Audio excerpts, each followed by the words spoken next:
Estas férias leve o Observador no bolso.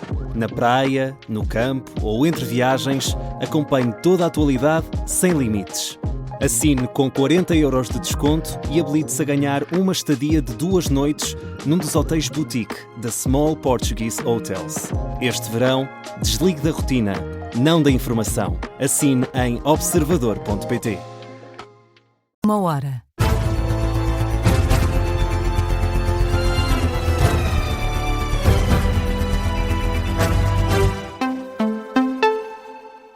As notícias com Teresa Freire. Boa noite. O incêndio em Alijó, no distrito de Vila Real, continua com 2 frentes a arderem, mas a Proteção Civil acredita que os trabalhos podem evoluir favoravelmente durante a noite. O fogo lavra desde a 1 da tarde, conta agora com 400 bombeiros no terreno, apoiados por mais de 140 meios terrestres.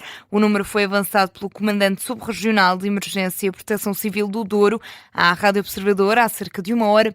Miguel Fonseca explica que os acessos e o vento têm dificultado o combate a um incêndio. A grande dificuldade, para além da intensidade do vento também, que tem desde o princípio da ocorrência tem sido efetivamente uma das principais causas de dificuldade, é também a dificuldade dos acessos. Dessa forma, temos, para além dos meios operacionais a trabalhar nas frentes ativas com linha de mangueira, de água, temos também máquinas de rastros e trabalho apiado com material, com ferramentas de sapadores de várias das equipas, de forma a tentar vencer aquilo que é a dificuldade das acessibilidades, tentando no decorrer da noite se consiga debelar efetivamente esta ocorrência. Miguel Fonseca, que espera que diz que querem aproveitar as janelas de oportunidade que vão surgindo durante a noite, garante ainda que não há populações em risco. Tínhamos 2 aldeias na linha de prevenção de incêndio, a aldeia de Freixo e de Ribalonga, que efetivamente estavam-nos a apresentar alguma preocupação, mas realizaram-se também vários processamentos de meios com a função de defender perimetricamente estas populações, e estaríamos já as autoridades também preparadas em caso de necessidade para confinar as pessoas, até porque um dos problemas é a afetação das difíceis acessibilidades para estas aldeias pelas linhas de incêndio, e não iríamos estar a pôr em risco as próprias pessoas realizando ações de evacuação, e por isso a opção seria, em caso de necessidade, fazer confinamento. Neste momento ainda não foi preciso adotar essas medidas. Miguel Fonseca, Comandante Subregional de Emergência e Proteção Civil do Douro, em declarações à Rádio Observador, o fogo obrigou ao corte do IC5 nos 2 sentidos, entre Pópulo e Alijó. A Proteção Civil diz que a estrada só reabre quando houver condições de segurança. Sobre os exames nacionais, o Ministro da Educação considera que tem condições para continuar a transformação no Ministério.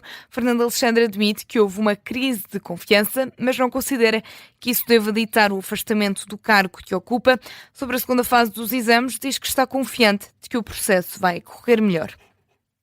Nós estamos a trabalhar para isso.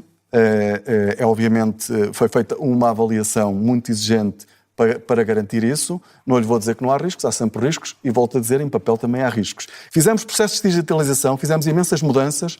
Ao fim de mais de 2 anos tivemos um problema grave, é verdade, mas estamos a corrigi-lo. E se não fosse possível corrigi-lo, obviamente, eu já tinha apresentado a minha admissão, mas eu estou a resolver o problema, eu com a minha equipa. Os alunos vão ter a classificação, vão ter formas de a verificar, e nós vamos avançar nesta grande reforma que estamos a fazer no Ministério. O Ministro da Educação, que considera ainda que houve um alarmismo exagerado em torno do processo de avaliação dos exames nacionais. Há uma certeza que eu tive desde o início do processo, é que no final os alunos poderiam ter a nota correspondente ao trabalho que fizeram durante o seu percurso escolar. Porquê? Porque os exames estiveram sempre guardados em segurança nas instalações da Imprensa Nacional Casa da Moeda. E por isso, de facto, houve um alarmismo exagerado, porque os exames existem, estão guardados, estão protegidos, e todas as situações que têm vindo a público e que nós tornamos sempre muito transparentes, de incorreções, de erros, de desconformidades que resultam de várias dimensões, têm vindo e podem ser corrigidas e vão ser corrigidas. O Ministro da Educação, Fernando Alexandre, na grande entrevista da RTP. António José Seguro garante estar empenhado para que a crise dos exames nacionais se resolva sem entrar em choque com o Governo, mas admite subir o tom se a segunda fase correr mal. O Observador sabe que o chefe de Estado tem estado a exercer um soft power presidencial longe das câmaras. Durante o fim de semana, a Casa Civil esteve a monitorizar o que se passava com agentes do setor. António José Soares. Entre a intervenção de António José Seguro, de dia 17 de julho, sobre os exames nacionais e a nota publicada a 21, a Casa Civil do Presidente da República esteve em contactos contínuos com alunos, pais e professores, enquanto o próprio chefe de Estado manteve uma comunicação permanente com o Governo. Depois de um fim de semana com alguma confusão, o Presidente da Associação Nacional de Diretores de Agrupamentos e Escolas Públicas foi mesmo presencialmente a Belém. O observador confirmou ainda que houve telefonemas entre a Presidência da República e a FENPROF. A primeira declaração pública sobre os exames foi no dia em que terminava o prazo para a entrega das notas. António José Seguro deu o primeiro puxão de orelhas público ao Executivo, quando disse que era reconhecido por todos que o processo de avaliação não correu bem. O Presidente da República esperou depois pela reunião da terça-feira com Luís Montenegro, mas como continuavam a existir alunos à espera de notas, decidiu fazer uma comunicação pública, por escrito, onde fez um diagnóstico negativo da situação. O observador sabe que neste momento o grande foco de Seguro é perceber como corre a segunda fase dos exames nacionais. Se o processo voltar a falhar, é possível que a crítica suba de tom em direção ao Ministro da Educação e aí o método já não será a descrição, mas sim a reprimenda pública. O jornalista António José Soares com o resumo desta notícia assinada pelo jornalista Rui Pedro Antunes e Leonor Riso e que está em destaque no site do Observador. O Ministro da Defesa diz ter muito orgulho no Ministro da Educação e destaca os resultados do trabalho feito pelo Ministro da Administração Interna. Nuno Melo sai em defesa dos colegas de Governo. Quando questionado sobre a polémica dos exames nacionais, esta quarta-feira, Nuno Melo deixa elogios a Fernando Alexandre. E quanto ao Sr. Ministro da Educação, só lhe posso dizer, é um grande Ministro. É um grande Ministro. E quando vamos na rua e ouvimos os professores, nós, não os sindicatos, quando ouvimos os professores, ou melhor, não um ou outro sindicalista. Quando ouvimos os professores, vemos neles o reconhecimento pelo que está a ser feito, pela justiça que foi conseguida, pela resolução de problemas antigos. E a vida é um contínuo, não é definida por um episódio, mesmo que esse episódio possa ter corrido um bocadinho pior. Nuno Melo, que sobre o Luís Neves diz que o Ministro há de dar todas as explicações sobre os casos em que está envolvido. O Ministério da Administração Interna, a Defesa Nacional, a Agricultura e o Ambiente a trabalharem coordenadamente, sentando à mesa todas as entidades que tutelam, para que consigamos dar muito melhores respostas naquilo que é a defesa do património e aquilo que é a defesa de muitas vidas que de outra forma poderiam ser prejudicadas. E este trabalho que é interdisciplinar e interministerial parte em grande medida da administração interna. E por isso, desse ponto de vista, é tudo o que tenho a dizer, sendo que quanto ao mais, o Sr. Ministro próprio já disse que dará todas as explicações quando entender que as deve dar. Logo, não sou eu que tenho que dar explicações, que o próprio Sr. Ministro dará.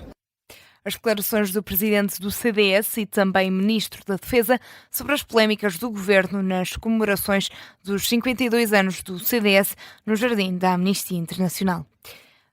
Na atualidade internacional, Donald Trump afirma que o Irão vai estar pronto em breve para um acordo nuclear que trave o conflito. O presidente norte-americano diz que o país islâmico está a ser duramente atingido pelas forças dos Estados Unidos e que um acordo nuclear entre os dois países está para breve. São declarações de Donald Trump num comício no estado da Geórgia. Ainda hoje, Donald Trump ameaçou destruir as infraestruturas civis iranianas sempre que o Irão atacar navios no Estreito de Hormuz. Entretanto, o Comando Central dos Estados Unidos anunciou que já iniciou mais ataques contra alvos iranianos. Na 12ª noite consecutiva de ataques, reforçam que o objetivo é degradar a capacidade militar do Irão. No futebol, o Benfica arranca esta quinta-feira a época, com a segunda pré-eliminatória da Liga Europa. Os encarnados jogam frente ao St. Gallen, na Suíça. Na antevisão da partida, o treinador Marco Silva admite que a equipa tem um grande desafio pela frente, tendo em conta o pouco tempo de trabalho. Consideramos importante começar da melhor forma e ser competitivos o suficiente, atendendo ao momento da temporada e à temporada pré-temporada atípica que temos tido, por razões de começarmos a competir bem cedo, pela questão do Mundial também, sermos competitivos e estarmos na próxima eliminatória. Esse é o nosso objetivo. Sabemos que é uma eliminatória com 2 jogos, queremos e ambicionamos um bom jogo amanhã e um bom resultado. Esse é o objetivo, sabendo sempre que teremos o jogo no Estádio da Luz na segunda mão. Marco Silva, na conferência de imprensa da antevisão ao jogo que está marcado para esta quinta-feira às 7 da tarde, com relatos e análise na Rádio Observador. Ponto final neste jornal da 1 da manhã. A informação está de regresso à 1h30.